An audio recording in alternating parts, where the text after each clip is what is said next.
The new girl at school has my exact same eyes.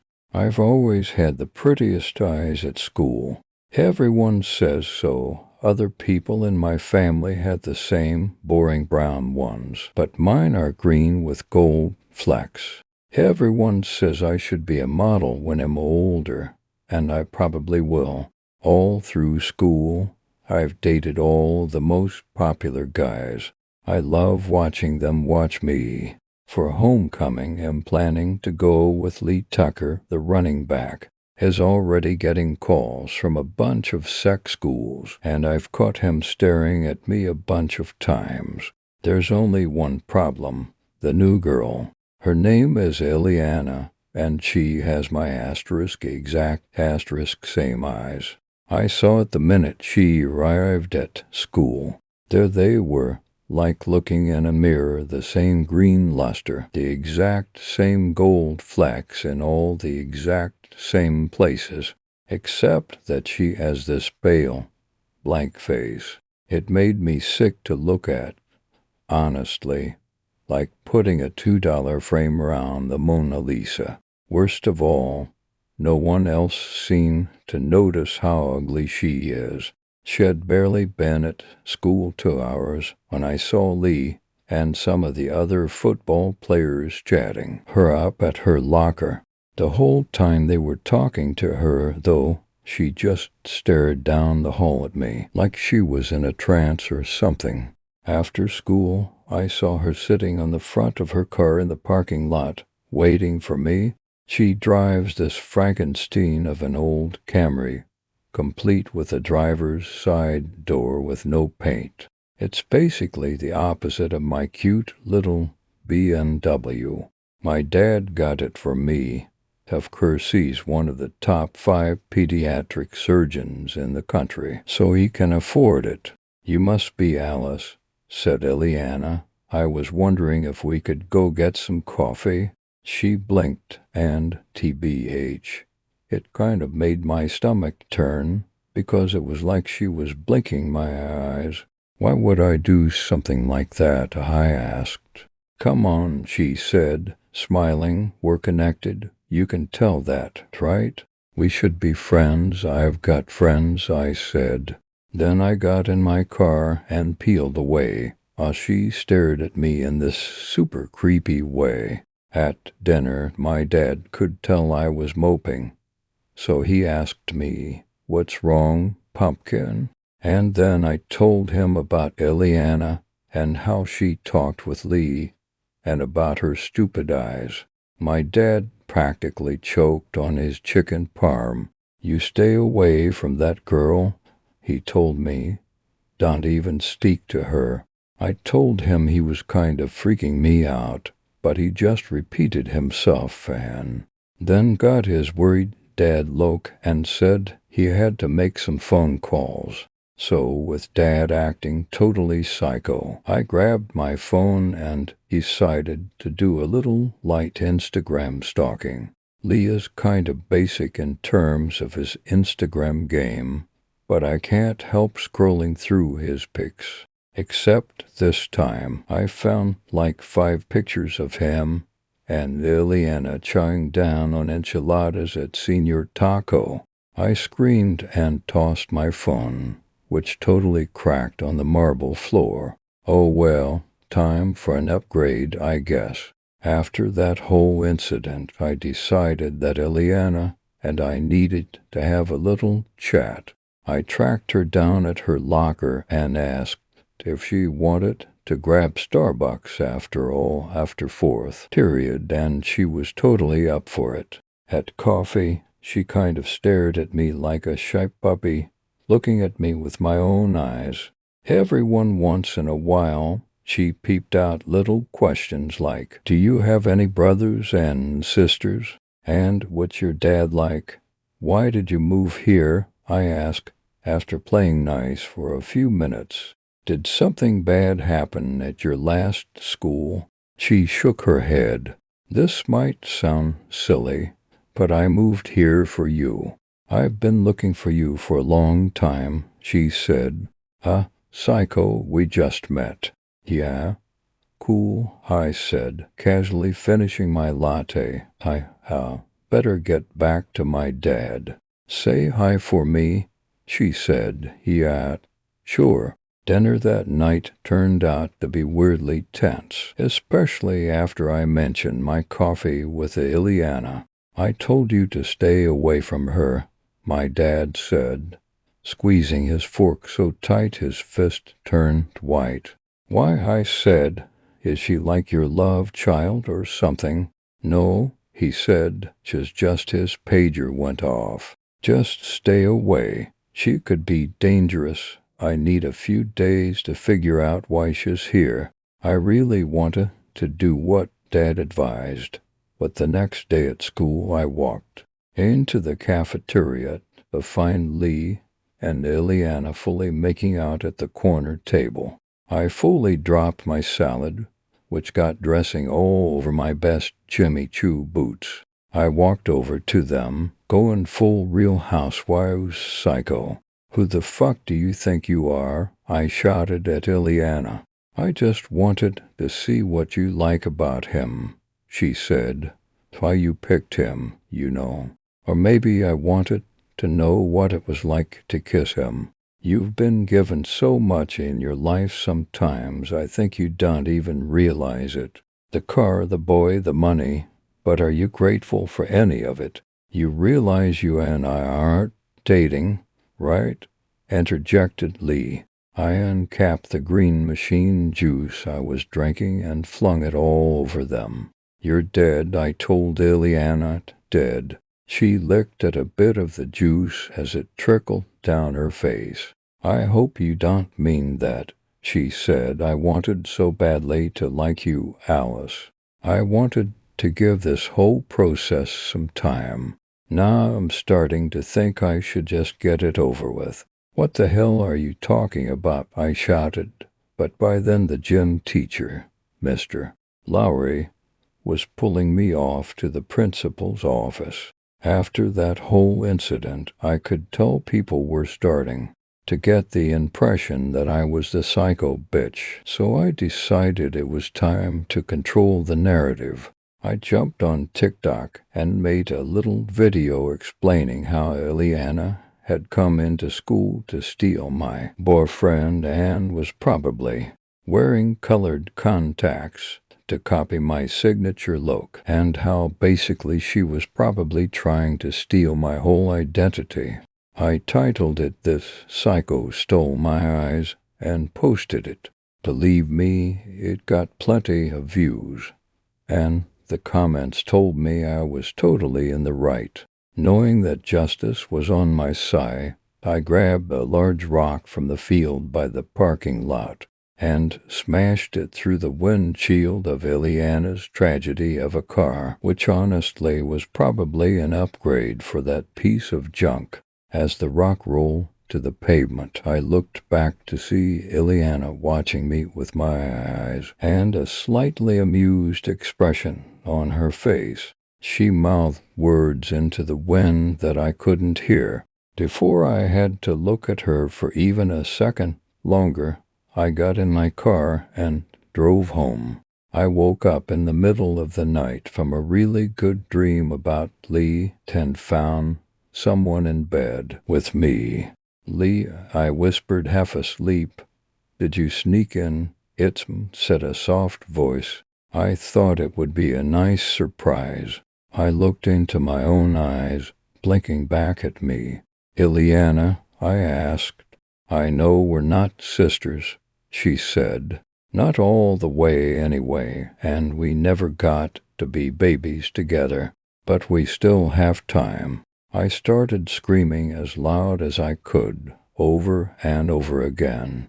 This isn't how I wanted it to be, she said. I know it's not your fault the way you are. I mean, he spoiled you. But I wanted to at least get to know you before. Dad, I screamed. Help. His room was only a few feet from mine.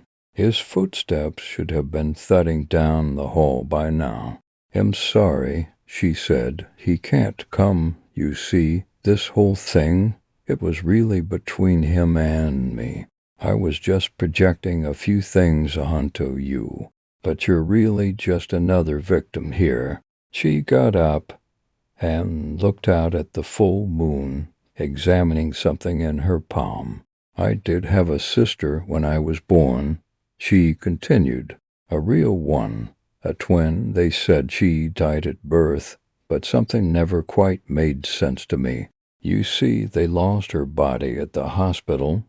It happens sometimes, they say. They get mixed up with other medical waste and then thrown into the incinerator. But my mom always said she heard the cries when I was born. She saw two healthy babies. Something was dripping down her hand, dripping out of whatever she was holding. I lay in the bed, my covers tight around me, like they'd protect me from the boogeyman. And would you believe that same night at that same hospital, a little girl was born to one of the top pediatric surgeons in the country? Now, it may take some digging, but if you look at that little baby's medical records, they'll tell you she was born blind. Yet somehow those records later got altered to say her eyes were fine. Odd, don't you think?" She took a step toward me. "Where do you think that little blind girl got her eyes?" "No," I started to say no. "You keep telling everyone I've got your eyes. I copied you. Am here to tell you yours are stolen." She exhaled sharply. "But like I said, none of this is your fault. You're just the beneficiary. And now the price is paid, we can leave as friends."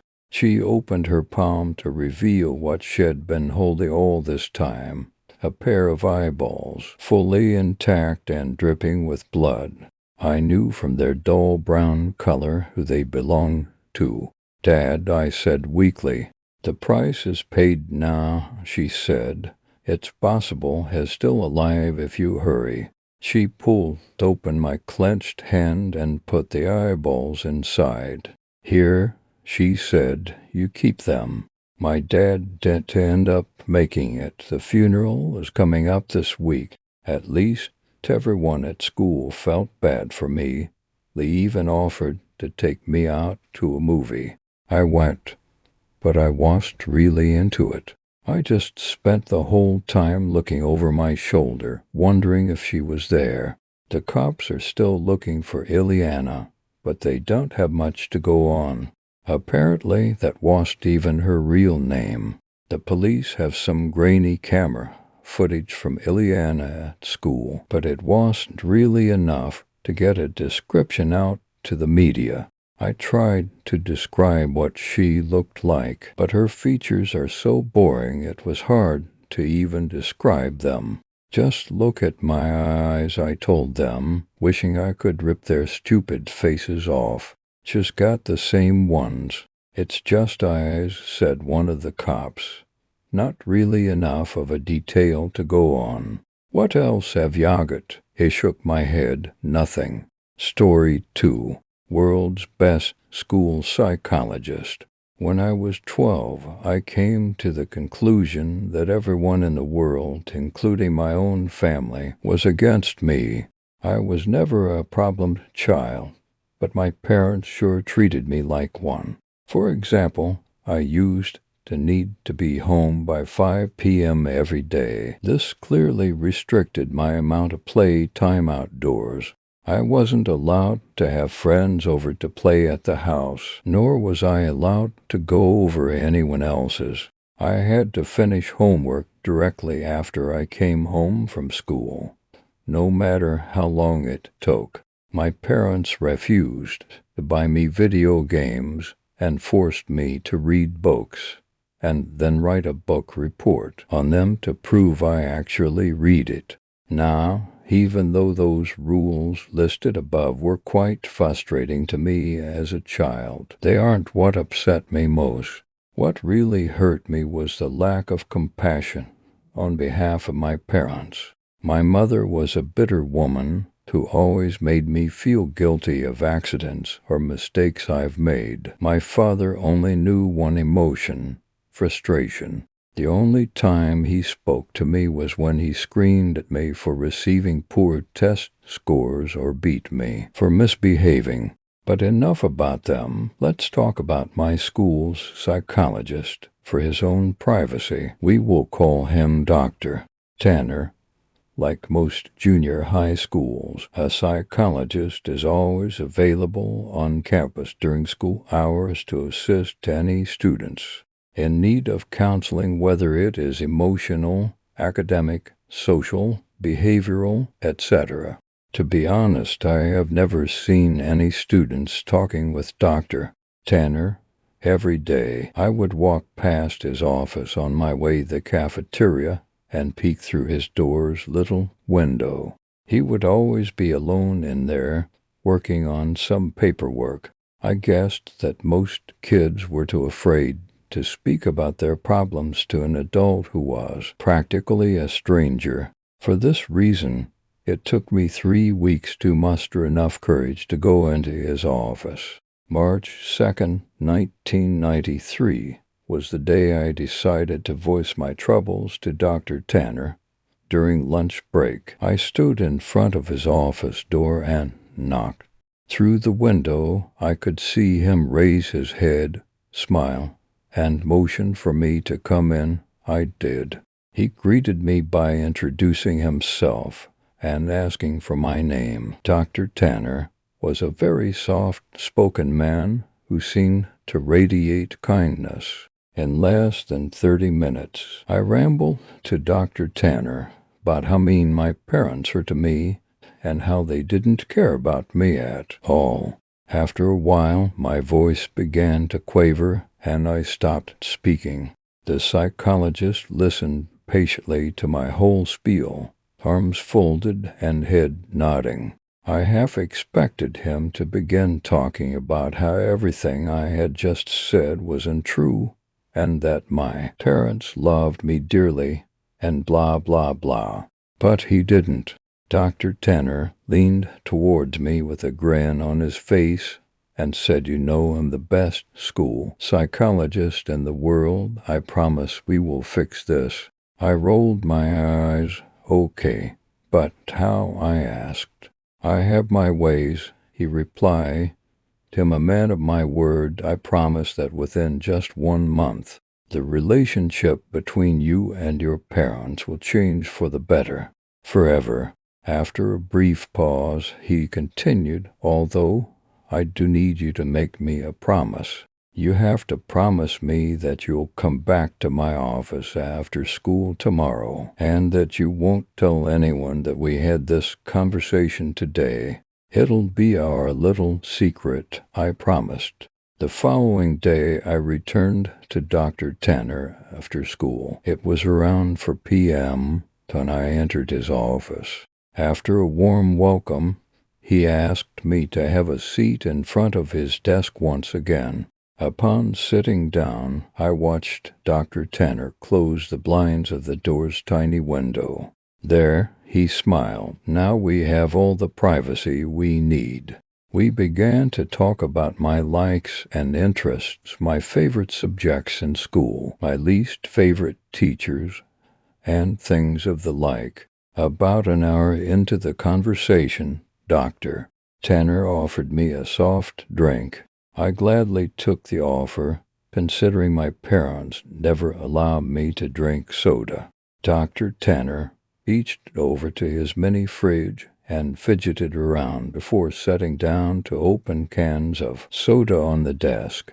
Afterwards, we continued to talk about what was going on in my life, but it wasn't long before I passed out from whatever drugs Dr. Tanner placed in my drink. It took me a minute or so to adjust my blurred vision upon waking, and when it did, I had no idea what to think. I was handcuffed to a bed, and my mouth was sealed with duct tape. I immediately began to panic, squirming and tugging at the cuffs, but gave up soon after. My eyes widened in disbelief after looking around the room.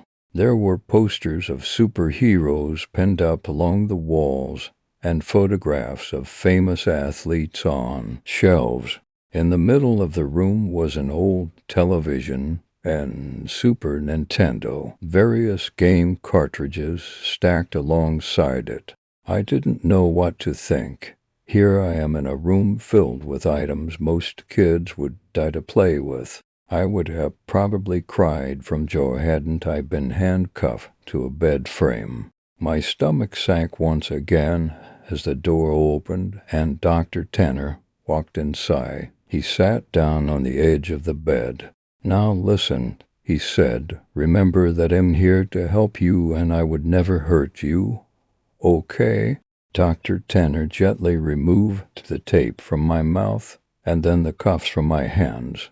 My first instinct was to begin crying, but something about Dr. Tanner made me feel safe. He smiled at me. "You're going to be staying here for a while," he continued. "And during this time, you're allowed to play with any toys in this room while I'm here at home. But when I leave the house, you'll need to cuff one of your hands back to the bed. You can still watch the television, but I want you to only watch the news channels when I'm away." I sat in silence, still trying to process the information he had given me. So Dr. Tanner yipped, slapping me on the knee. "You go ahead and knock yourself out. He'll be back when it's time for dinner." He got up from the bed, walked across the room, and clicked the TV's power button before locking the door behind him. Several more minutes passed before I realized that Dr. Tanner wasn't joking. All that was left for me to do was boot up the Nintendo and play Mario until nightfall. At about 7 p.m., Dr. Tanner returned to the room carrying 2 plates of mashed potatoes and chicken strips. I finally gathered up the courage to ask him how long I'd be staying in this room. "Well, about a month," he replied. "Give or take a few weeks. I just have some work I need to do." The following morning, I woke to Dr. Tanner's hand patting my head. "Hey, bud, you don't have to wake up right now if you don't want. But I am going to need to put this pack on," he whispered, clamping the cold steel handcuff onto my wrist. I gazed up at him. He was wearing a collared shirt and slacks, a coat draped over his shoulder, and a suitcase at his side. He looked just how he always did when I saw him around school. Before leaving, he placed the TV's remote next to me and told me to turn it on and watch the news. The first thing I saw upon turning it on was a breaking news segment. An important-looking police officer stood at a podium surrounded by people with microphones. I happened to begin viewing halfway through his speech. "A statewide Amber Alert has been issued as of this morning. We have several investigators working towards identifying potential abductors, but as of right now there is not much evidence. Faculty members state that the boy had been last seen around 4 or 5 in the evening on." I began to feel nauseous as a photograph of me appeared on the screen. It was my yearbook picture from last year. Captions for the photograph displayed my name and age, my school, and my town. Above my picture were alternating titles: FBI begins search for child, and kidnapping suspect unknown, and potential runaway. The live footage continued, and 2 figures I soon recognized as my mom and Dad stepped up to the podium. Both appeared to have reddened eyes. Tears streamed down my mother's face as she took hold of a microphone. I'd never seen so much emotion come from my mother before as she wept on live television, stuttering on sentences such as "Please return my baby back to me," and "I'm so sorry," and "Please come home to us." When my father took the microphone, I nearly expected his attitude to be stone cold, but he had tears in his eyes. He pleaded to the world to bring his son home safely, and lastly beg for my forgiveness.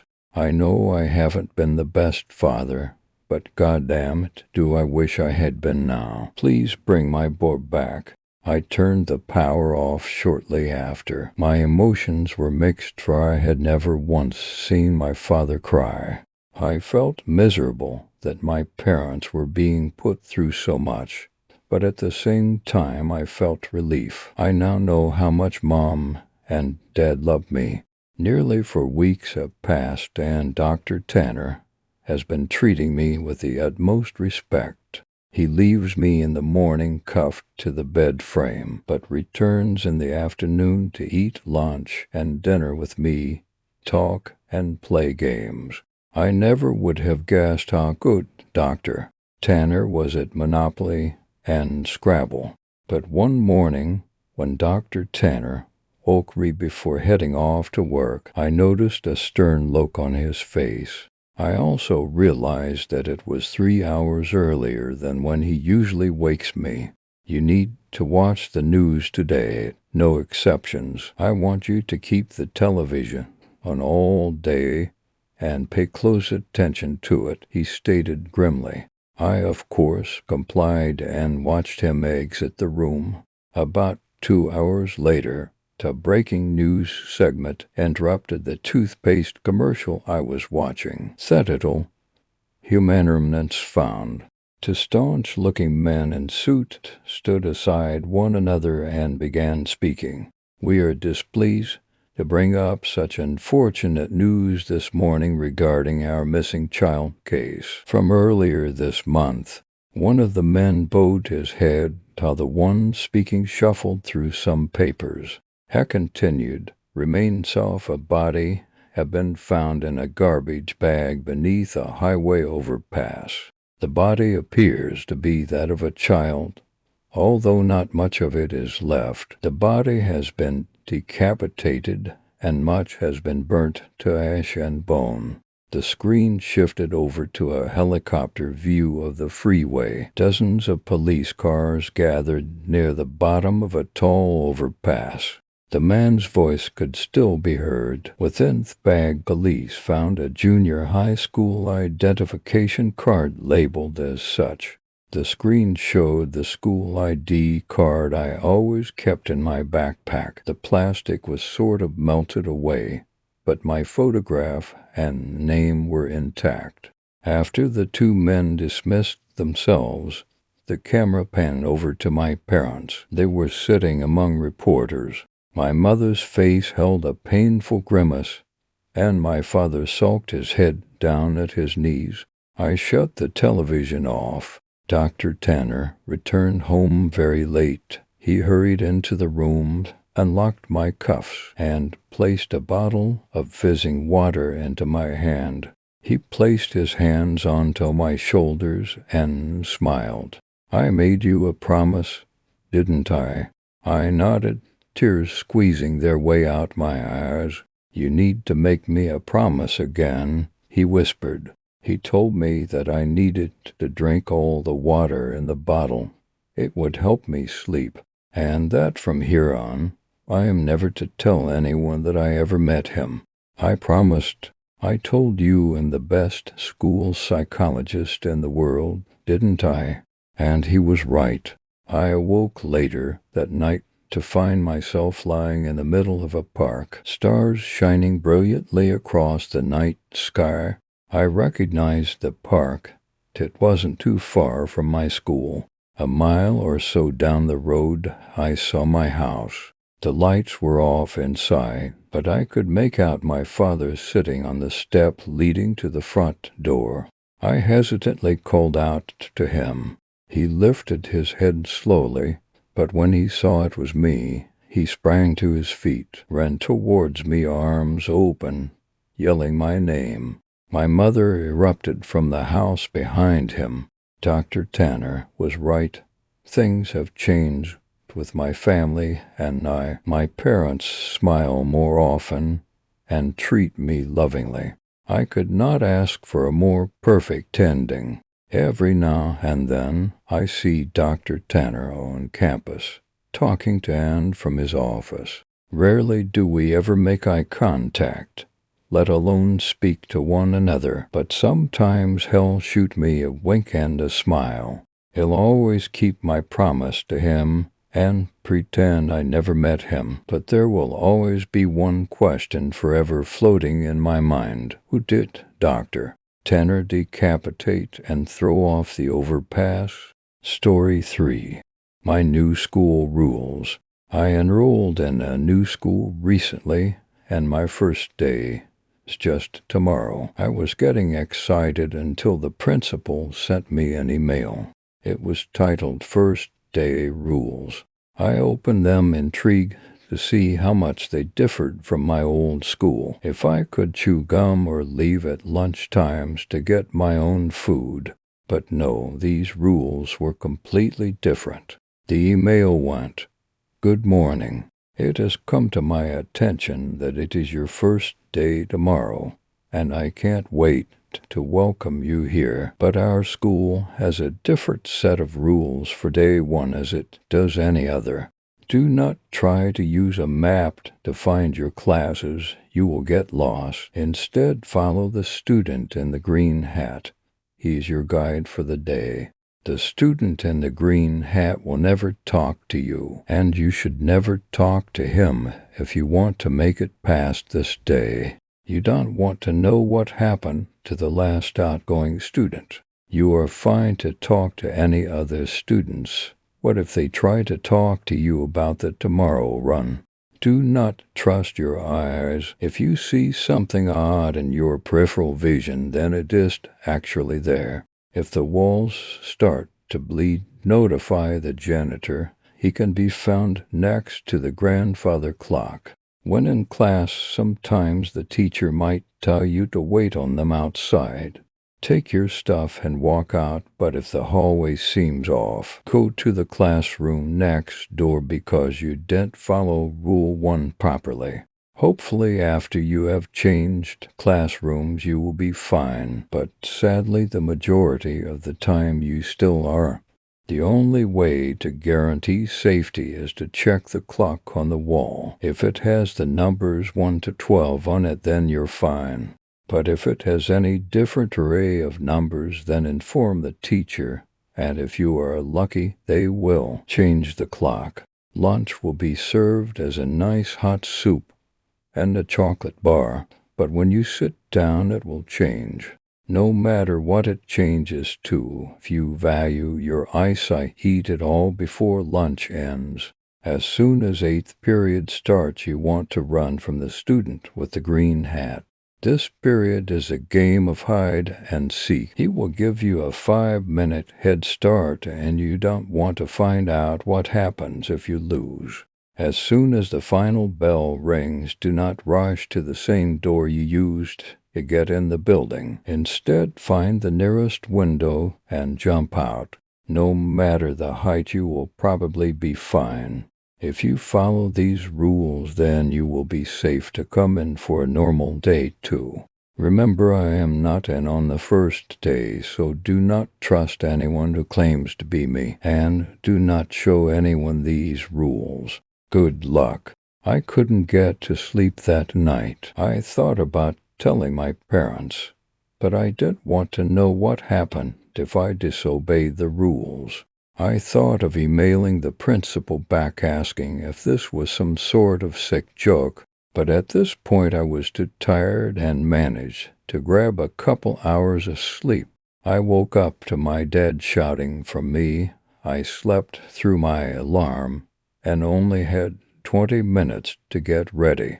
I showered, brushed my teeth, got dressed, and ate my breakfast just in time for the school bus to arrive.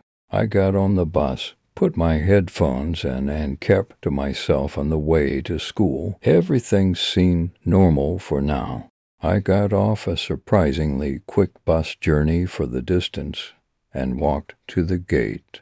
I took a step inside and felt a shiver run down my spine. This is it, I thought to myself as I walked inside the halls. Then I saw him, the man with the green hat. I knew the principal wasn't joking now. He was about 7 feet tall and smelt like candy apples. I heard the bell ring, and that's when he started to move. He walked with purpose, like he knew I was following even though he hadn't seen me. I made it to the first class in one piece. I sat down at the back as to not be noticed. But as soon as I sat, some friendly-looking boy with baby blue eyes next to me struck up a conversation. I remembered I was allowed to talk to people, so I talked to this charismatic man about my interests and what school I came from. We talked until the end of the period, and he made me think the principal was joking, until he teased to me right as the bell rang and asked, "What do you know about the tomorrow?" His smile distorted to show rows of teeth. He grew in size almost to try block me from escaping. I looked around for help, but everyone did even seem fazed by this behavior. So before he could do me any harm, I pulled on his hair, and whilst he was distracted, I ran to my next class. Periods to 134 and 5 all went well, but which could be because I didn't mutter a peep. Then came lunch. I had 20 minutes to spare until it was my turn to eat, so I found a bench and tried to listen to music in peace. But it was as if the building didn't like that. I saw many things out of the corner of my eye, ranging from someone waving to me who wasn't actually there, to a kid performing what looked like a ritual with candles floating around him. My mind was now slowly turning against me, it seemed. Finally, after what felt like forever, it was my turn to eat. I got my soup and chocolate bar as promised and sat down. As soon as I touched my seat, the food changed. The soup turned from a nice beige color to blood red.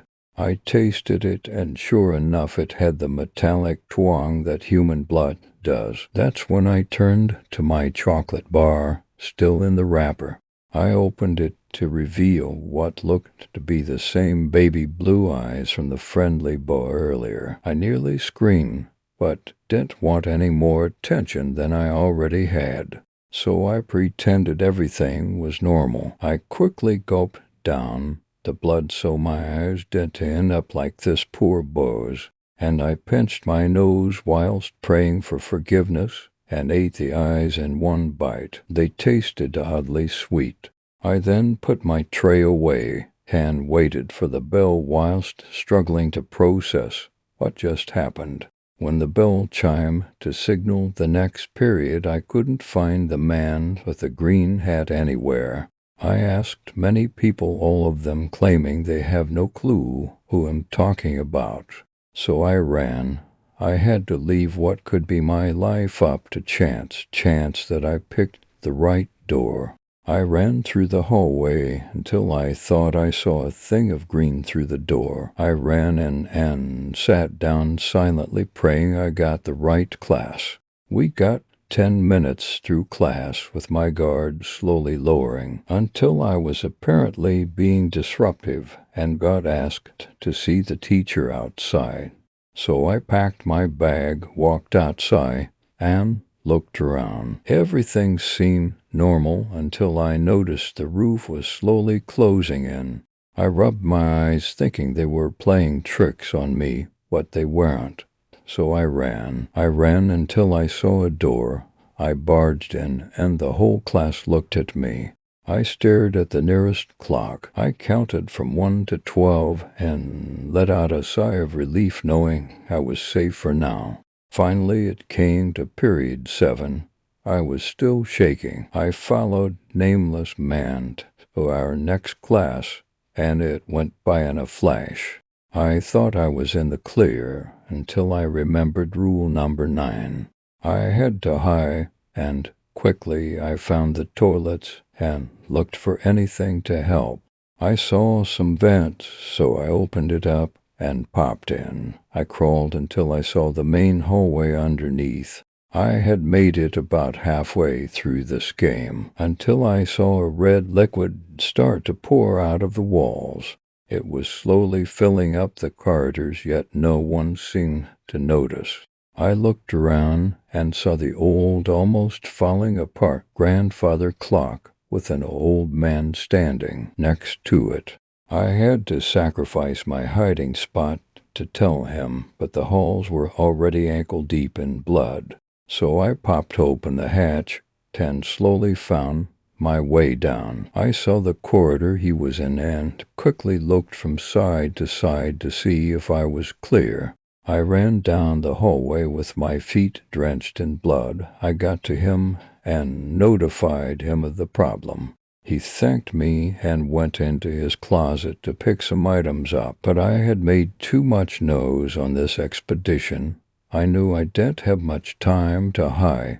That's when I heard it. Started off with faint footsteps, but eventually turned into a full-on sprint with heavy breathing. It was him, the 7-feet-tall monster of a man. I should have ran quicker, but instead I was intrigued by his features. He had pitch-black eyes and holes where his nose and ears should be. What freaked me out most was when I looked at where his mouth should be, but instead was a patch of smooth skin like his lips had been sewn together. With not much time left until he got to me, I turned and I ran. I ran faster than I ever knew I could. I spent the rest of this twisted game running at speeds I never knew I could achieve. I took a right, a left, and another right, until I saw a door leading to a class one could hide in. I ran down and tried to open the door. It wasn't a push or a pull.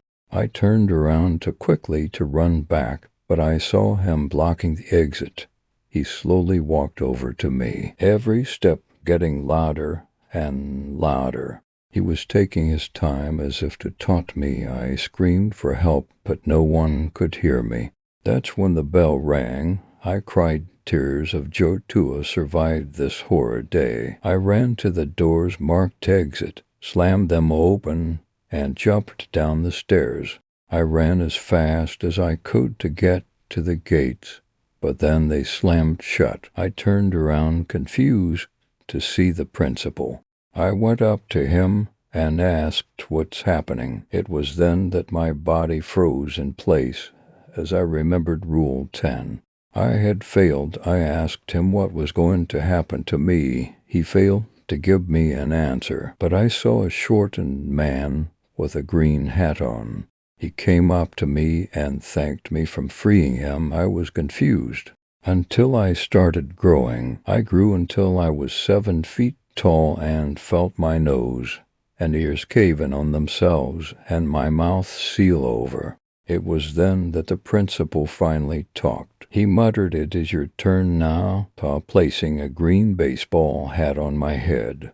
I am able to regain consciousness over this body sometimes, but I am rarely able to control it for more than 5 minutes. And I am now spending most of my life in the back seat of my own body waiting for another poor soul to apply to this school. Story 4. Charter School Survival Guide. The rules apply to everyone. High school was when I started to realize that maybe the seemingly arbitrary rules I had to follow actually had a reason. True, some of them are and will always be stupid. You know the ones, but other rules are necessary. Every rule we have at Malmasterson, for instance, the rules regarding the boss, might just save your life. Now, before I go on, several people have been asking about the history of this school. I do wish I could give you a complete rundown right now. However, that's not what I need to talk about at the moment. Also, I still don't know it all. Hopefully soon we'll both have some of the answers we're looking for. That said, here's what I can tell you. The school is actually older than Texas. It was founded in 1833 and named after the family who donated the land. That's what we were told, as there's no apparent record of that family. Texas was part of Mexico at the time, while the founder, Nathaniel Wentworth, was an American recently moved to the territory. It's suspected Wentworth founded the school as cover to support the pro-Texas independence forces, but that was never confirmed. Wentworth was driven to make this school great, and he succeeded in making it one of the finest schools in the region. The support he enjoyed from the fledgling Texas government supports the theory that he was one of their supporters. That support waned when Texas became a state. During the Civil War, he mysteriously disappeared, and the school nearly closed down. When all seemed lost, new blood took over, and it's been steadily operating ever since. I don't know much about what happened in the next century, except that for most of those years it was a private religious school. Different churches would buy it and run it for about a decade, and then they'd sell it to the next church. Eventually, in the 1960s, it switched to being just a private school, though the church and little chapel still exist. In 1995, when the Texas legislature passed laws allowing for charter schools, Malmasterson became one of the state's first charter schools. Successful alumni provided the grant that allows us to operate. This is why low-income students across the state are able to attend. It's also why we don't have any issues because of the deaths, that, and the giant legal team. But I'll get to that later. Right now I want to talk to you about Ms. Richmond and Coach Thomas. Now, I've mentioned Coach Thomas before. With him, it's simple. If he says drop and give me 20, you do so immediately and without question or complaint, even if you're a teacher. Otherwise you run laps, and you don't ever want that to happen. As for Ms. Richmond, so one knows how long she has been at the school, or even what she teaches. Come to think of it, no one knows what Coach Thomas actually coaches either. We do know that she's in charge of running after-school detentions. If you receive a detention slip, you show up to detention and serve your time, like the coach. This applies to everyone. One of the most common infractions is with the dress code. Malmasterson doesn't have a uniform, but we do have clothing guidelines that mirror many office workplace guidelines. This means business casual attire for the most part. The most common combination is khaki pants with a polo-style shirt. Jeans are allowed on Fridays. Shorts or short skirts aren't allowed outside of athletics classes. Shoes must be closed-toed. Heels are only allowed for special events. And yes, this isn't arbitrary. Being able to immediately recognize when someone doesn't belong in the school has saved many student lives over the years. Not to mention making sure that students have practical footwear. The no shorts rule always hurts in the summer when we have multiple 90 or even 100-degree days. A few years back, some of the male students revolted against the requirements, and they broke into two groups. One group wore shorts despite the violation. The other group wore long skirts because it was part of the rules. Only the ones wearing shorts got detention. Since then, in the last week of school, it's become a tradition of sorts for male students to don long skirts to beat the heat. Even some of the faculty joined in, and now I understand the complaints about pockets. There are many other school rules as well, and I broke one of them during the spring of my first year. One of the rules is that no one may use the metal spiral staircases on the outside of the building without at least one other teacher present. I'm not sure when they were built, but they were meant as fire escapes or means for escapes for other reasons. My classroom that year was at the top floor of one of the big classroom buildings, and one day I was running late. No one was around, so I decided to chance it. I ran up the staircase all the way to the fourth floor. After nearly slipping and breaking my neck twice, I began to see the wisdom in the rule. I slipped through the door, thinking I got away with it, when I was confronted by a stern-looking woman with her hair in a bun, who was wearing an old-fashioned dress that wouldn't have been out of place in the 1950s. She didn't say a word to me and simply handed me a pink slip of paper. It had my name written on it. Below that was the offense: using the spiral stairs unsupervised. Underneath that was the room number and time I was to report for detention. I stared at the notice, thinking that this must be a mistake, that perhaps I'd been mistaken for a student. However, next to my name was written first-year teacher. I looked up, intending to ask if she was serious. She was nowhere to be found. Not knowing what else to do, I just stuffed the note into my pocket and rushed into my classroom. All thoughts of that detention quickly fled as I began my lesson on the two special right triangles, trying to get these students understand the difference between the 4-5 for 590 triangle and 306090 triangle took up all my mental energy.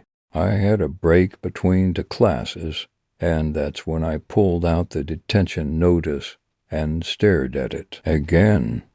I was just about to go ask VP Wallace about it when Jill Graham walked in. She had been checking up on me since the fall and had answered many of my questions. She just started saying hello when she spotted the detention note I was holding. I saw her eyes go a little wide and her hands starting drifting back behind her before she caught herself. "Where did you get that?" she asked. "Some teacher gave it to me, so I may have used the spiral stairs this morning because I was running late." Jill's tone was very serious. Did she have her hair in a bun, and was she wearing an old-fashioned dress? I nodded, suddenly worried. "That's Miss Richmond. If she gives you a detention, you go, period, student, teacher. Anyone who gets one of those forms goes to detention." "But we're teachers," I protested. She gave me a look she no doubt had given many of her students. "You broke a rule. They apply to us. Ms. Richmond enforces the rules. She always has. So you'll go to your detention and then not break that rule again." "And what if I decide not to?" I said. Jill tensed. "She will find you and persuade you to attend, and am almost tempted to let you find out just how she operates." I might have been an arrogant first-year teacher, but given what I'd seen so far, and how seriously Jill was taking this, I realized that I needed to take her warning seriously. "All right, I'll go." Jill visibly relaxed. "Good, we all have to be careful here." "Did you ever get detention from her?" asked. Jill nodded. "I did, and, like you, I thought it didn't apply to me. Miss Richmond found me and persuaded me to attend. And the thing you need to know about her is that she's very old school in how she deals with rule breakers." "How old school are we talking?" I asked. Jill winced. I taught the next 2 days, standing up.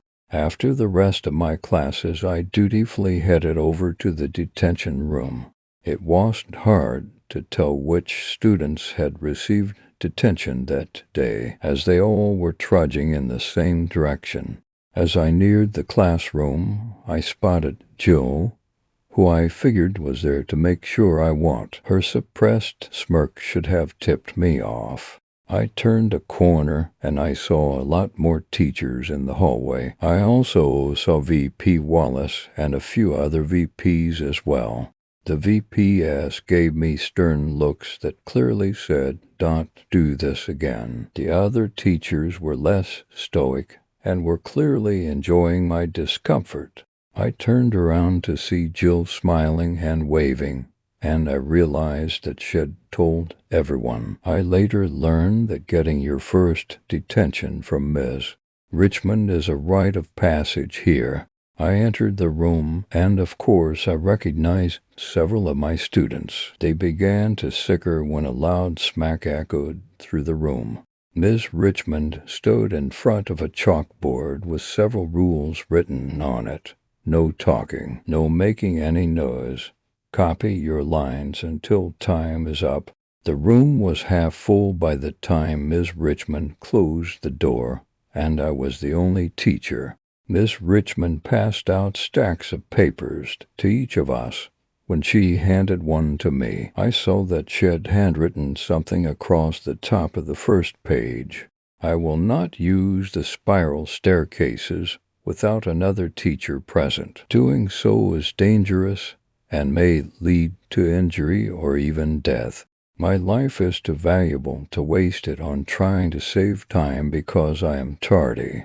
It was clear that I was meant to copy these lines word for word until the detention was over. So that's what I did. I hated to admit it, but she did have a point. I nearly killed myself running up those things, and given what I've survived over the years, it would be embarrassing if stairs was what did me in. So I took my lumps, so to speak. Someone else, however, was failing to see the life lesson in whatever lines he was writing. A freshman or sophomore student, George Harrison, decided about 20 minutes into the detention that he was done writing. As soon as he put his pencil down, there was a very loud tapping sound. Miss Richmond was tapping on the chalkboard and staring at George. George, showing the survival instincts of a dodo, merely sat back in his chair and crossed his arms. Everyone could feel the temperature drop in the room. Students were no strangers to detention, focused intently on their papers and began writing faster. I couldn't help it and just stared back and forth between them. Miss Richmond tapped the board a second time, and George replied, "Make me." In a blink, Miss Richmond was standing right next to George and had grabbed his ear. She effortlessly pulled him from the desk and dragged him across the room toward what looked like a closet. Though honestly, I could have sworn there was a door there a moment before. She opened the door, pulled George inside, and it closed behind them. No one said anything. The sound of writing ceased as we all stared at the door. Moments later, we heard a series of loud whacks and a person yelping in pain, presumably George. The door opened and George limped out, clutching his backside and tears running down his face. I didn't want to stare too closely, but I could have sworn he had a day's worth of stubble. Has been clean-shaven when detention began. George sat down gingerly and then continued to write. The rest of us returned to our writing and didn't stop until the time was up. We knew it was up because Ms. Richmond rang one of those old-fashioned bells you often see in hotels. We all put our pens and pencils down and massaged our very tired and sore hands. No one made eye contact as we filed out, and we all let George leave first. At dinner that evening, Jill joined me. "How's the hand?" she asked as she sat down. "The feeling is starting to come back," I answered. I then told her everything that happened, including my suspicion that George was sporting stubble when he came back. Jill was silent for a moment. "When Ms. Richmond finds you uncooperative, she takes you to what I call her private office. There are no windows or doors or really any features. You can run in any direction, and you're still right there. I was there for what felt like hours, and she just stood there silently until I gave in. When she let me out, almost no time had passed. "Who is she?" I asked. Jill shrugged. "She and Coach Thomas have always been here. As long as people follow the rules and do what they say, they're fine. If the regents know more, they aren't telling lowly teachers like us." Ever since then, I did my best to follow the rules and stay on Miss Richmond's good side. It was my last detention, but I had a good reason for that one. Over the years, there have been plenty of malicious entities that come and go at this school, but I'm not convinced Miss Richmond is one of them. I'm not sure what she is, but she does seem to care. Coach Thomas is another matter. Like Miss Richmond, no one knows how long Coach Thomas has been here or what he supposedly coaches. He comes and goes, and we really only see him wandering the halls looking for rules violators. If he see you violating a rule, you have to options 20 push-ups or running laps. In my 4th year, I learned why you always do the push-ups. It was the beginning of my 4th year, and I was starting to get the hang of the place. I'd survived my fair share of encounters, and the veteran teachers no longer considered me the new guy. I had learned enough about this place to now start guiding new teachers and give them the benefit of my knowledge and still remember clearly what it was like to be them. One of my mentees was a new teacher named Dave Higgins. He was a nice enough guy, but had never gone to school in Texas or even spent much time in the state before getting hired. He was actually older than me, was recently divorced, and had moved here for a new start. A good chunk of our teachers fit that description, so he fit right in. However, he was keen on constantly being told what to do by a younger teacher. One day I came down the hall right as Miss Richmond handed him a detention slip. "What the hell is this?" he asked me as we walked to the cafeteria for first lunch. "She knows I'm not a student." "She knows," I told him, "and you're going. That's the rule." "Another rule? Why am I not surprised?" "You don't know the half of it," I told him. "You'll pick it up." Screw that. He might have said something more rude and not some wet behind the ears newbie. I don't need you and the vice principals and my students, and now Commandant Richmond telling me what to do and giving me detention. I have to admit, he'd been frustrating me this past week with all his complaints. I'd been tuning them out, thinking that he was just venting his frustrations, so I wasn't paying attention to his tone, which was getting a lot more hostile and combative. I did even hear him tear up the detention slip. I only noticed after he'd tossed the little pieces into the air and one of them hit my cheek. The rest of the pieces formed a small pink cloud that drifted through the air and onto the floor. I froze. So did a lot of people in the hall, not just because littering in the hall was a big infraction, but because we saw Coach Thomas angrily approaching. Coach Thomas is everything you envision about a coach. He wears shorts, a white polo shirt, and a whistle around his neck. He's about 6'2", looks like a bodybuilder, and a buzz cut at a perfectly 90-degree angle. Students and teachers alike parted before him as he set his sights on Dave. "You throw that?" he asked. "Yeah, I threw it," Dave answered. "You're going to drop and give me 20, and then you're going to pick up every piece." I put a hand on Dave's shoulder. "You need to do what he says right now." Dave angrily knocked away my hand, shut up, Hey Jay, I am sick of your rules and so-called advice. I am sick of everyone at this school who thinks I don't know how to teach. It's just like everywhere else, telling me that I can't do this or do that. Well, I'm sick of it. Then he turned to Coach Thomas and poked a finger in his chest. So why don't you drop and kiss my ass? I've never heard such silence. I took a step back and avoided looking at Coach Thomas. Everyone did. Coach Thomas didn't move a muscle. Dave, thinking he had won this one, stepped back, held out his arms, and turned to walk away. Laps. Dave looked at Coach Thomas and laughed. Coach Thomas blew into his whistle, and it was the most awful sound I've ever heard. Imagine nails on a chalkboard combined with the sounds of animals being slaughtered. You still aren't anywhere close to how horrible that sound was. It made me nearly throw up. A few students did. Everyone who heard it had a migraine for the next 2 days.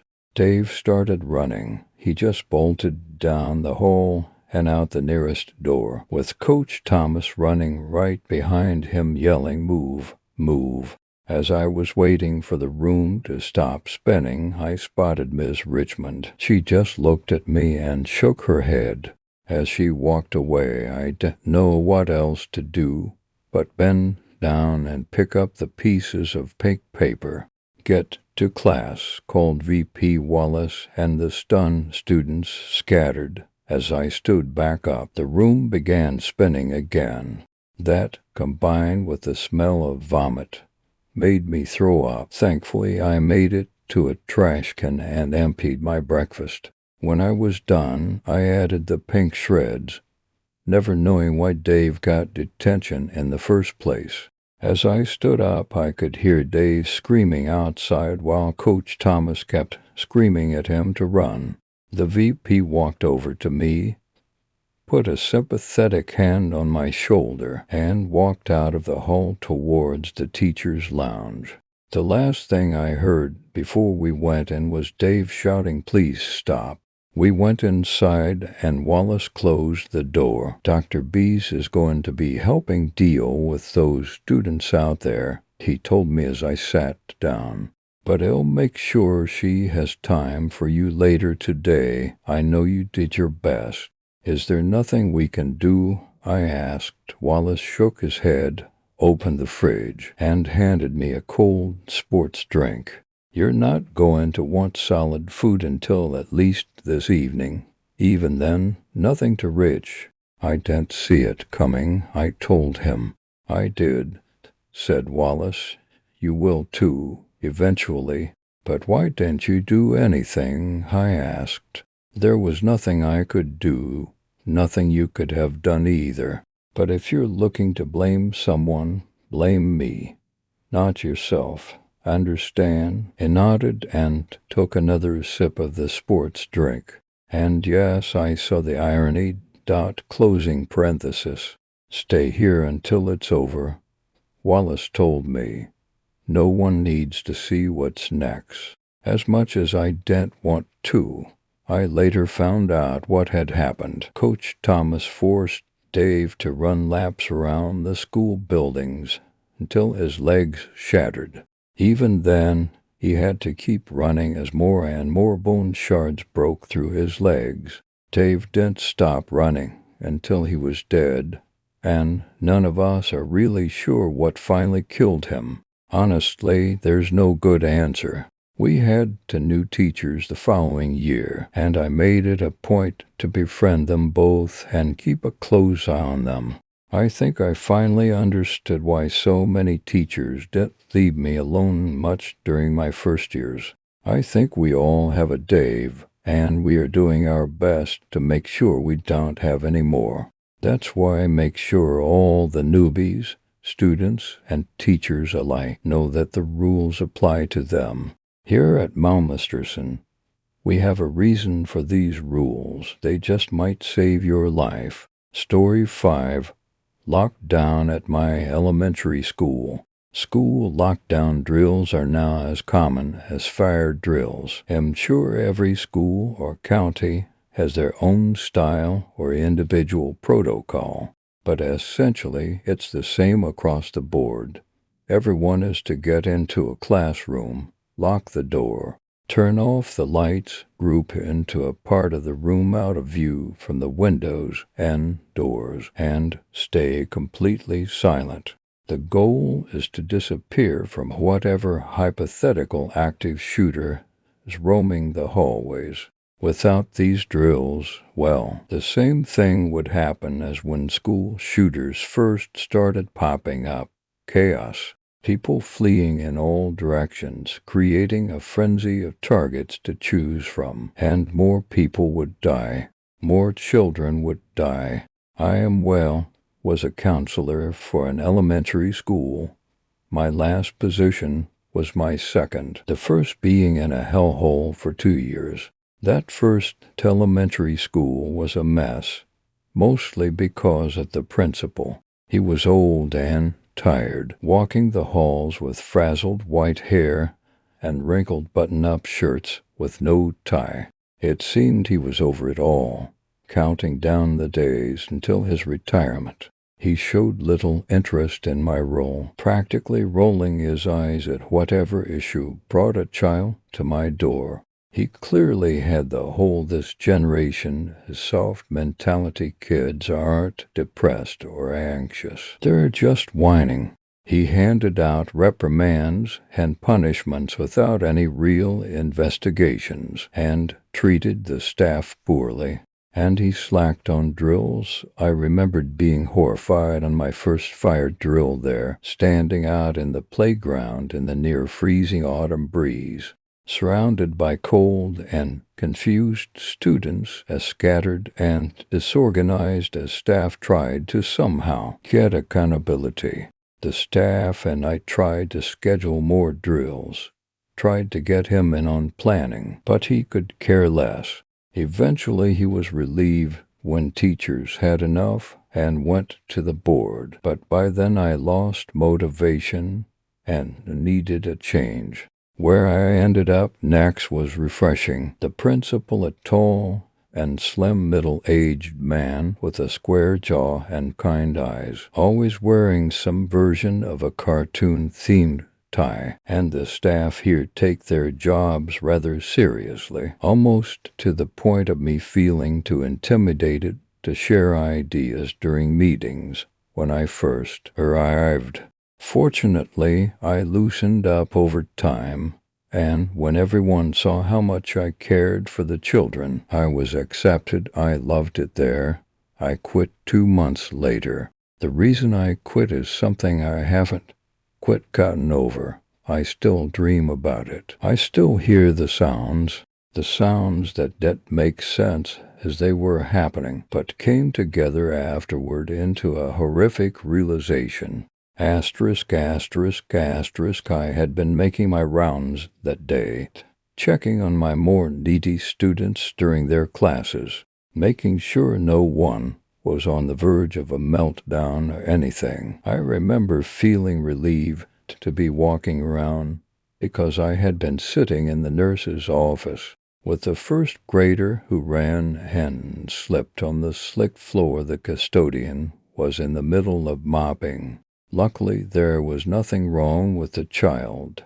What I advised the custodian to put up a caution wet floor sign before we had a lawsuit on our hands. I was feeling good until lockdown, lockdown, lockdown. It was one of the office administrators over the loudspeaker. At first I was just surprised, then I felt my heart jump and my fingertips turn icy as I realized the reason I was surprised. There was no drill scheduled that day, which meant this was not a drill. When the announcement blared, I had just opened the door to peek into a kindergarten classroom when the overhead speaker clicked, indicating the end of the announcement. My eyes met with the teacher's, Mrs. Jameson, We froze, staring at one another for a good 3 seconds, her standing with a pointer in one hand with her class all neatly seated on the carpet area. The students were silent, some looking at her and some at me. Then she and I came to some kind of unspoken agreement. Training kicked in. We both sighed casually and smiled down at the kids. Mrs. Jameson said, "Well, kids, looks like we got a lockdown drill. Let's show Ms. Vasquez how well we can do." "Sounds good to me," I said as I closed the door and pulled down the curtain to the door's tiny window. "I'd love to see how this class does during a lockdown drill. I might have some rewards if you do well." Then I remembered something I said to the teacher, Jana. "I'll be right back," before running out the room. I had remembered the fourth graders were around the corner from where I was, outside their classrooms, and scattered all around the hallway, putting up holiday decorations. I was afraid of the chaos that might ensue. Kids pushing and shoving to get back to their own classrooms, instead of just ducking into the nearest one, as was protocol. Luckily, it wasn't as bad as I thought it'd be. Everyone was calm and well-versed on what to do. I herded some lingering and infused kids into rooms and was about to run back to the kindergarten room when I spotted something out the corner of my eye. When I turned around, I couldn't help but mutter, "Seriously?" At the end of the hallway, sitting just outside the edge of sunlight that cased through the windows of the double-door exit, nearby was a third grader.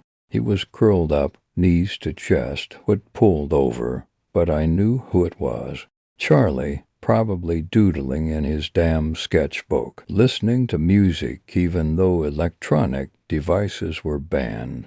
The school had warned him dozens of times, but he always manages to sneak his phone in honestly. I've spotted him a few times with the buds in his ears, but let it go. Music and drawing were his thing, and he had it rough at home. I ran over, pulled his head back and yanked the earbuds out his ears. "Lockdown, sweetie, come on." I was tempted to sound more urgent, but I wanted to remain casual and not alarm him. Charlie, like all students in that school, took lockdown drills seriously. His eyes widened and he jumped up. We ran over to the nearest room, the computer lab, and I used my key to let him in. Then I hesitated. The right thing to do would be to go in with him. But I thought about Mrs. Jana Jameson. She was young, her second year teaching, and Herya was out sick. I felt I had to help her manage those kids. There was no telling how long this lockdown would last, and she needed the help.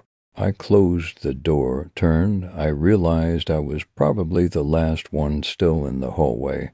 It was eerie, not having another soul in the hallway. It felt abandoned. No, hollow was the right word. It felt like a hollow, like a cave.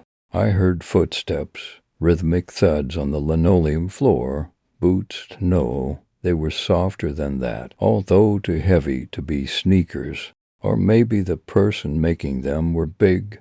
It was not too far off. I guess I should explain the layout. The school is only one story.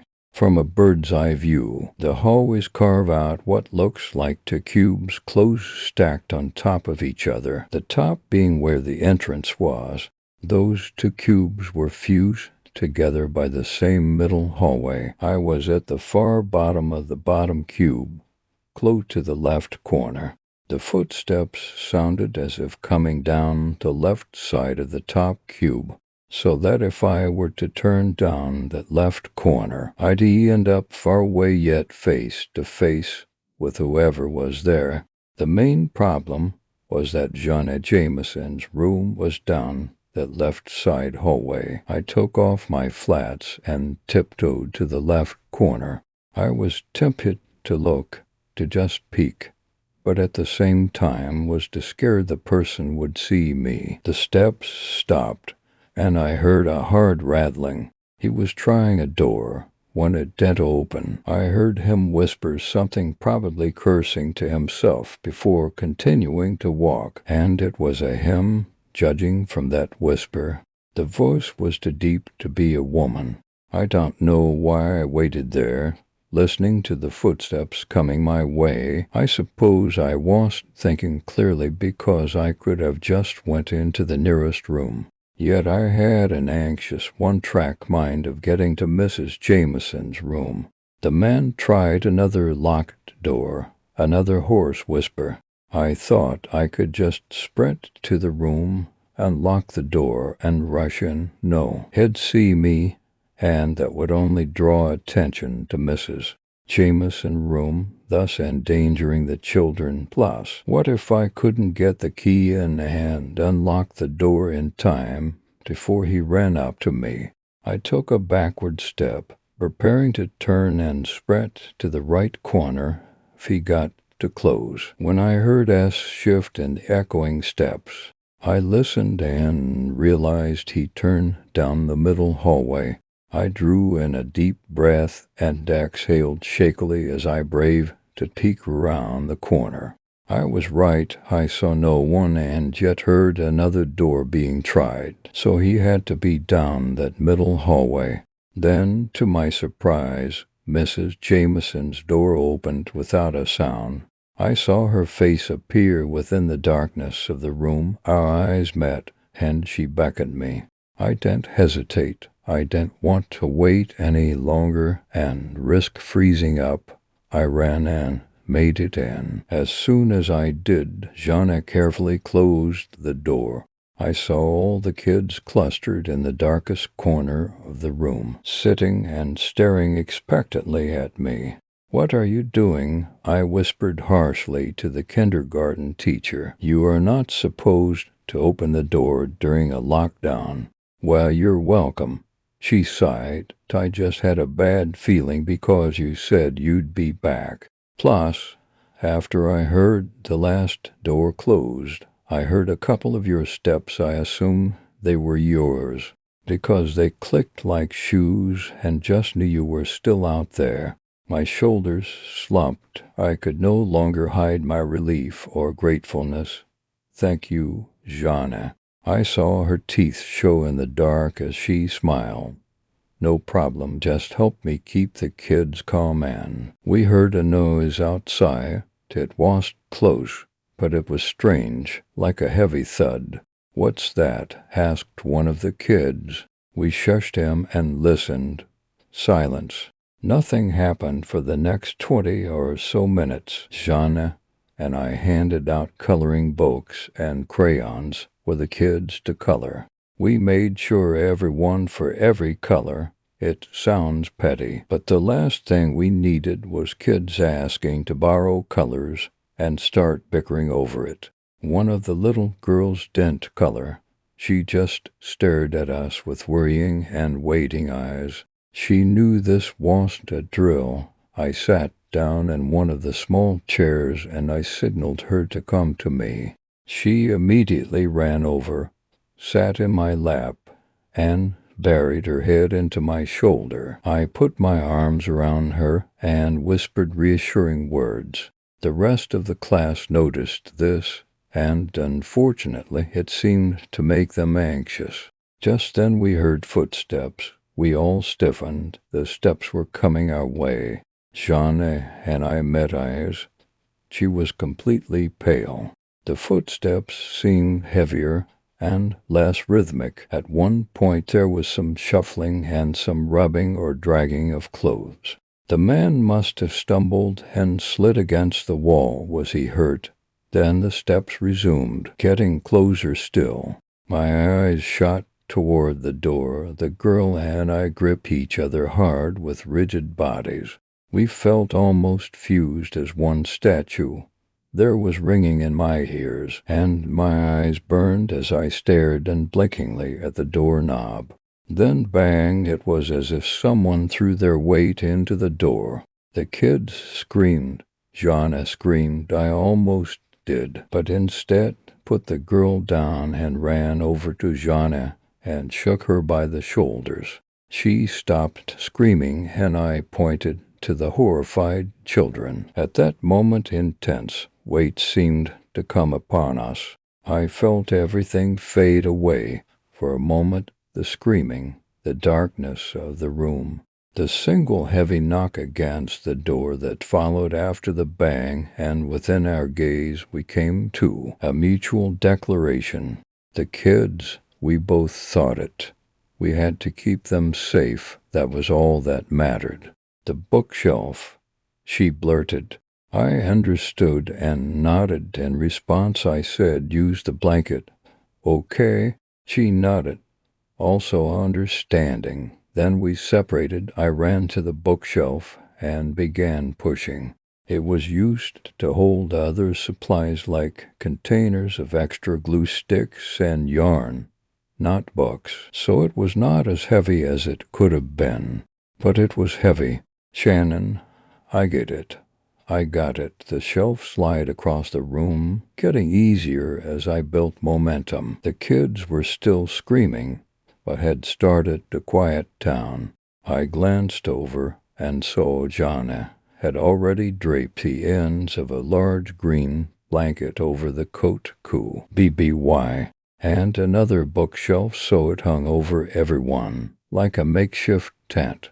Good. It would give the kids a sense of feeling hidden. She heard Jana trying to talk them down.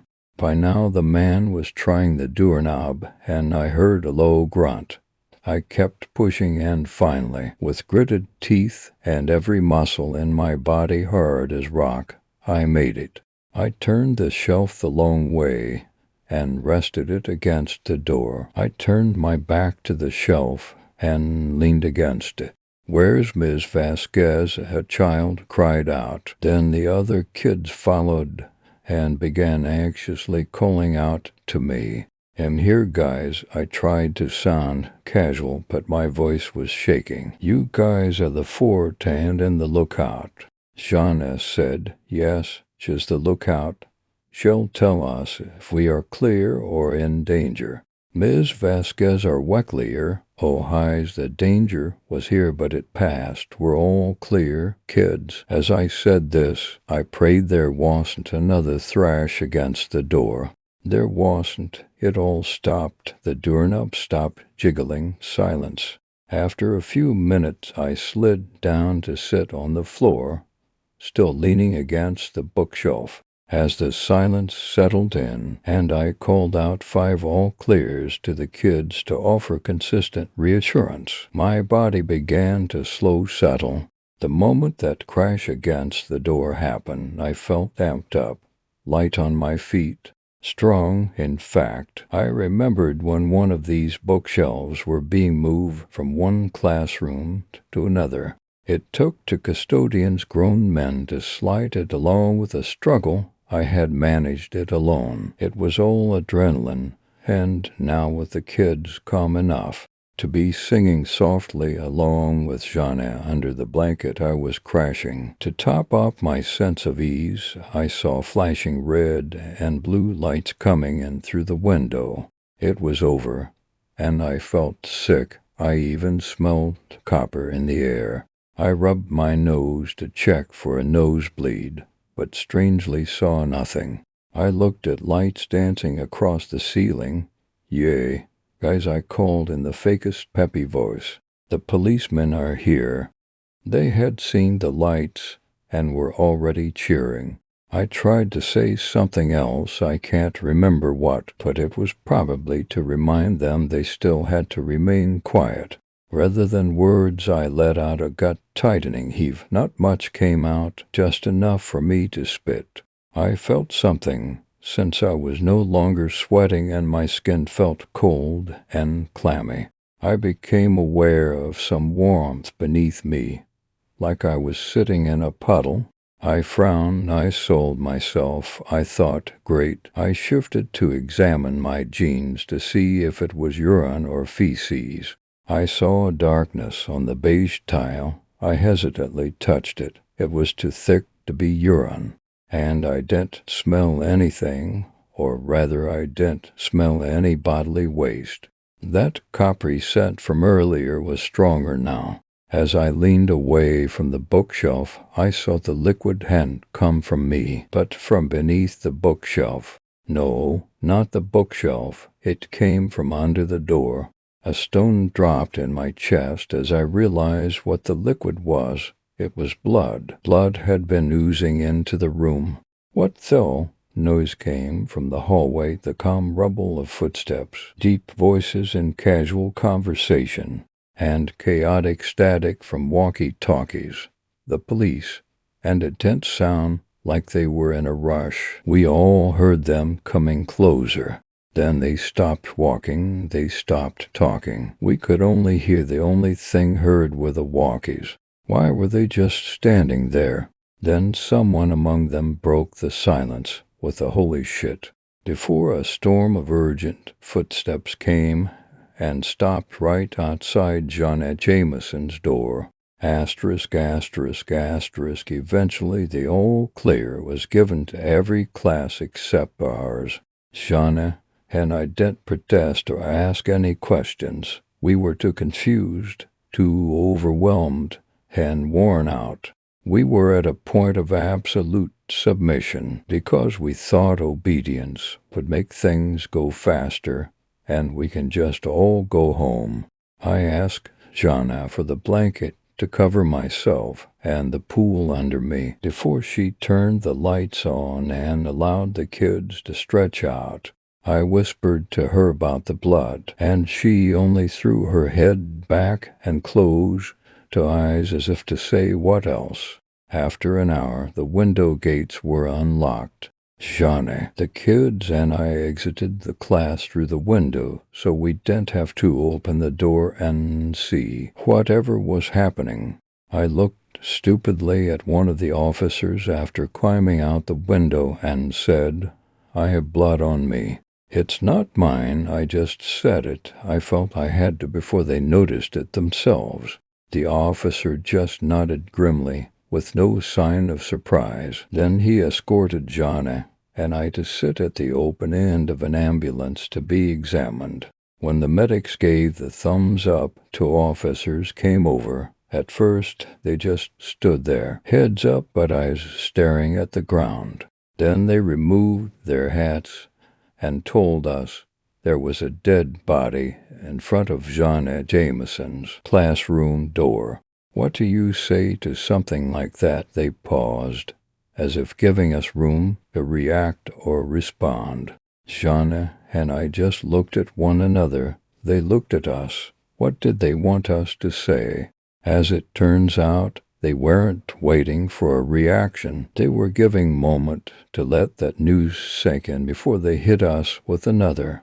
This time we reacted. This time we jumped up, asking what they meant, asking why and how. We freaked. We acted like they told us the sky just fell.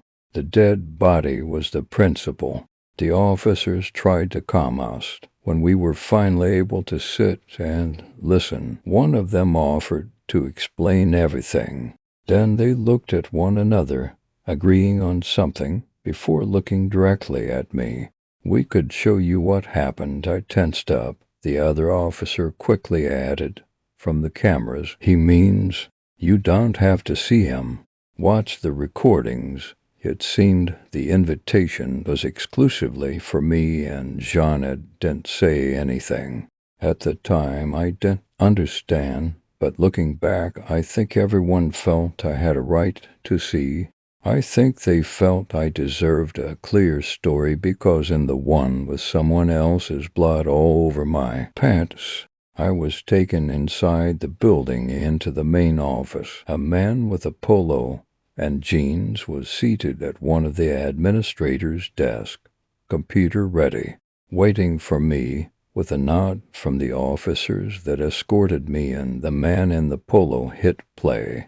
There were 9 camera shots playing at once on the screen, 3 each row, all black and white. They all play pretty much the same thing at that moment, the beginning of the lockdown. Just kids through the halls, into classrooms. Each camera just showed incoherent blurs and shifting shades of gray. In less than a minute, the blurs disappeared and the hallway was bare. My attention was then drawn to two screens. One showed me taking my shoes off and tiptoeing. The other showed the principal walking down the left side hallway. The principal stopped at a door and grabbed the door handle. The officer next to me said the school was transitioning into having new doors. Correct. New locks were. Our doors were old and were being upgraded, which meant new locks, which meant new keys. At that point, less than half the rooms in the building had new doors, and not everyone had a key. He was checking the doors, making sure someone didn't end up in a room they didn't have a key to. Of course, I hadn't known that. With a stiff body and wide eyes, I watched my past self on the screen, cowering, truly believing I was in danger.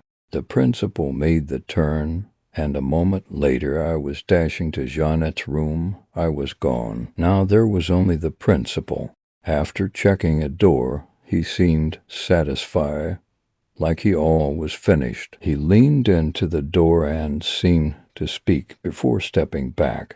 The hoarse whispering, it wasn't cursing. It was him tell the people inside it was only him, and not to be afraid. I saw the caution wet floor sign was 3 feet away. I noticed it because something in my gut knew what was going to happen next. The principal slipped. He did a brief little shuffle, almost comedically, before his legs came out from under him. His head bounced off the floor. There was no audio, but I could hear the hollow thump. I could hear it then in my head because I had heard it in real time. That heavy thud, the one from when we shushed the boy from asking what that noise was. Jesus, that was his head, I said aloud. No one answered. The principal slowly stood, leaving a dark splatter behind on the floor. His legs were shaky legs.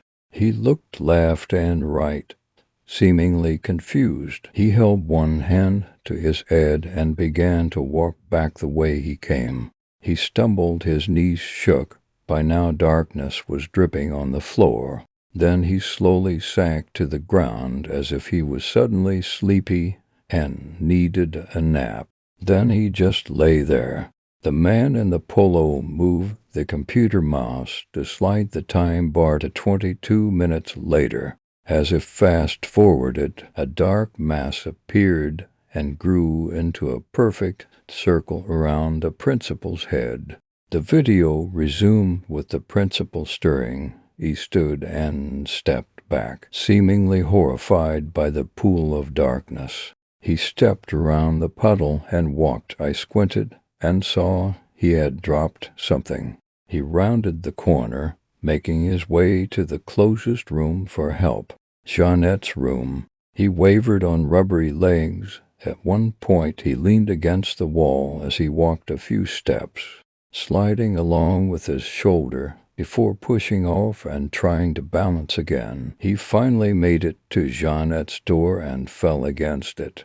We had screamed. He raised a fist and gave one strong pound before trying the knob. He patted his pockets, looked around, slumped his head, and tried the knob again. The thing he had dropped, his keys. I felt hot tears run down my cheeks as I watched him sink down to sit with his back against the door. His head drooped, and that was it. The man in the polo stopped the video, but kept looking at the screen. I shook my head, feeling confused, even though there was nothing to be confused about. I thought about where I had been at that point in the video. I had been sitting with my back against the bookcase, which means he and I had been sitting back to back, just feet apart, while he slowly bled out and died. And I had sat his blood, the blood that dripped from his cracked head. The children sang softly as the darkness pooled and soaked into my pants. and it was me. I had kept him out. No, I didn't know. I felt cold and afraid. I stepped back away from the officers. I didn't mean to kill him. The officer's face dropped. Wano. Mom, no, we aren't blaming you. We just felt you should know, because I did it. Right? I was losing sense of reality. I couldn't feel my legs and felt like I was somehow floating and sinking at the same time. Am going to jail. I should, because I fucking kept him out. Mom. I shoved a goddamn bookcase against the door. The officer was shaking his head, reaching out to me. I passed out. Asterisk, asterisk, asterisk. I quit being a counselor. Actually, I just stopped showing up. It was Jeanne who was kind enough to speak to the school county administration. She managed to turn my unannounced permanent absence into an official resignation. No one argued, no one asked me to sign or do anything. No one bothered me because they all knew. They all knew I let him die. Jeanne said they all feel sorry for us, her and I, that they all sympathize with our situation. But I know that's bullshit. I ripped up every get well card and popped every we miss you balloon that got delivered. They're all pretending, acting as if I hadn't let Daniel Seymour Hutchins, a married man, with 2 children at home, and 253 others at work, slip away in an empty hallway, alone. I don't call him by name. I prefer to remember him as the principal. It creates some distance, like we were only co-workers, strictly professional, not at all like he was the shoulder I cried on when I broke up with my boyfriend, or the man who went over the spending limit for me when we did the blind gift exchange for Christmas. To top it off, we were never really in any danger. The lockdown was initiated because the police were called by a witness who claimed to see a man with a gun wandering the streets just a few blocks away, drunkenly harassing people. When the police arrived, the man was in fact very drunk and did have a gun. A brief standoff between he and the police went on for half an hour before the drunk gave up. And guess what? When the police examined the weapon, it turned out to be fake. It turned out to be a fucking paintball pistol. But that doesn't upset nearly as much as the thought that still haunts me. I could have just fucking looked. That's all I can think. There were 2 instances where I could have just looked and saved everything. The first time, I could have just poked my head around that corner and saw the principal walking my way. Then I would have put my shoes back on, step out, and give him a wave, and he would approach me and passed right by that yellow caution wet floor sign. The other time I could have looked was when I gave the second all clear to Jeanne and the kids. I can deny it all I want. I can it on retrospect, but I had known at that moment something wasn't right, because I realized we hadn't heard any footsteps walking away from the door. So why the silence? I had thought briefly, if they were still there. At that moment I thought about standing up, reaching across the bookshelf, and pushing the door window's curtain aside to peek out into the hallway. If I had, I would have saw the blood trail leading to the door. Then I would have looked down to see the principal slumped over. I would have shoved the shelf aside, opened the door, and used that stupid green-tinned blanket to apply pressure and stop the bleeding. I would have done all that, but I didn't. I didn't because protocol said stay away from the windows and doors. And plus, I was just plain scared. I ignored my gut and hid behind procedure. I was a coward. When I lay awake at night, I always hear a thump. What follows are the sounds of the principal walking hen stumbling through my apartment. I can hear his feet on the linoleum, even though I have carpet. I hear his shoulder brushing against the wall. Then I hear the heavy crash and knock on my closed bedroom door. I can almost see the knob jiggling. At that point, I always get up and frantically pull the bedroom door open. I do it every time, and every single night. Without fail, I collapse into tears when I see no one is there.